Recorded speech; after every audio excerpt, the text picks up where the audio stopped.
جام وصال دا پین والے عاشق مست جمال ہور ہوندے در منگ ملنگ بے ننگ شودے صاحب درد حال ہور ہوندے ٹکڑے منگ تے شور بے پین والے غرقال مقال ہور ہوندے۔ پیر نیک عالم شاہ صاحب فرماتے ہیں کہ جب پاکستان کے حالات اور پورے عالم اسلام کے حالات ایک طرف ہوں اور منبر و محراب سے بڑے بڑے سکالر،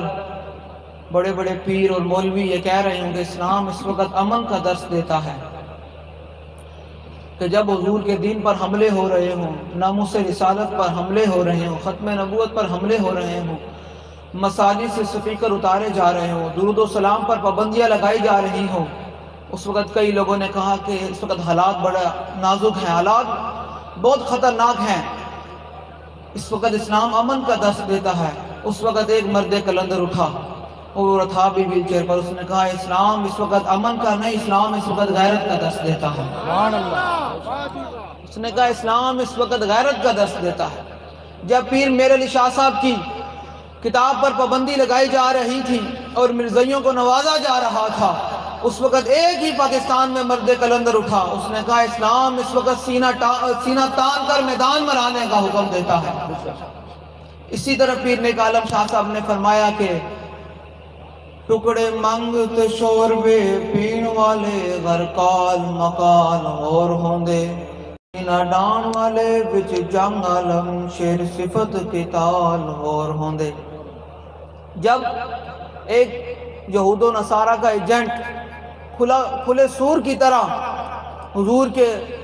ناموس رسالت کے قانون کو کالا کہہ رہا تھا، کئی علماء اور لوگوں نے مداہنت کا شکار ہوئے،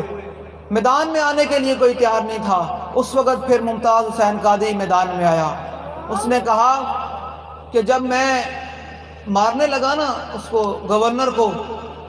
تو میرے دل میں خیال آیا کہ جو میرے ساتھ لوگ ہیں نا یہ مجھے ہی اڑا دیں گے۔ تو کہتے کہ جب میں نے 2 لمحے کے لیے سوچا نا تو میں نے بندوق نیچے کی تو مجھے سامنے کئی اولیاء کرام کھڑے ہوئے نظر آئے، انہوں نے کہا تو گولی مار، اسی ہاتھ بان کے رکھے نا لوگوں نے۔ تو اسی طرح پیر نیک عالم شاہ صاحب نے فرمایا کہ سینہ ڈان والے بچ جنگ عالم شیر صفت کی تال ہور ہوندے۔ فرمایا کہ جنہ پھا فراق دا گل پایا دس انہاں نوں جانیاں جھڑکنا۔ وزیر آباد ہوئے یا مسجد رحمت العالمین ہوئے یا کوٹ لکھپت جیل ہوئے، دنیا نے ویکھیا کہ پھر جنہوں نے حضور دی غلامی دا پٹا گل وچ پایا انہوں نے کائنات دی کوئی طاقت نے جھکایا نہیں، جھکا نہیں سکی۔ پھر کائنات دی کوئی بھی طاقت آ گئی، بابا جی نے جیل دے وچ سن یا جیل تو باہر سن، پھر کائنات دی سب طاقت نے زور لگایا کہ اس بابے کو جھکایا جائے۔ میں کہا اس بابے کو کوئی نہیں جھکا سکا، اور نہ کوئی کائنات میں اس بابے کے ایک غلام کو جھکا سکتا ہے، کیونکہ اس بابے نے کسی کے در پہ اپنا سر نہیں جھکایا، اس بارگاہ میں اپنا سر جھکایا ہے کہ آتا ہے فقیروں پہ انہیں کچھ پیار ہی ایسا کہ خود بھیک دیں اور خود کہیں میرے منگتے کا بلا ہو۔ جب وہ بھیک دینے کو سرے کوئے گدایا آئے، لب پہ دعا تھی میرے منگتے کا بلا ہو۔ تو بابا جی نے اس در میں اپنا سر جھکایا تو پھر کائنات کی کوئی بھی طاقت بابا جی کو جھکا نہیں سکی، کیونکہ پیر نیک عالم شاہ صاحب نے فرمایا جنہ پھا فراق دا گل پایا دس انہاں نوں جانیاں جھڑکنا کی۔ تسی لبیک والے ہو، تسی ان سینہ تان کے میدان اندر آ کے حضور دا دین کا کام کرنا ہے۔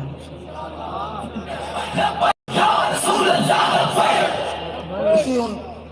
سینہ تان کے میدان اندر آ کے لبیک دا کام کرنا ہے۔ کیونکہ تواڈے مد مقابل جڑے ہیں نا، کوئی ہے نہیں ختم نبوت دے غدار، کوئی ہے نہیں ناموس رسالت دے غدار، تو تسی حضور دے غلام، تو حضور دے ناموس رسالت اور ختم نبوت دے وفادار، تو تسی گھبرانا نہیں ہے۔ انشاءاللہ یہ لبیک دا نعرہ انشاءاللہ پارلیمنٹ اندر بھی انشاءاللہ یہ لبیک دا نعرہ لگنا انشاءاللہ۔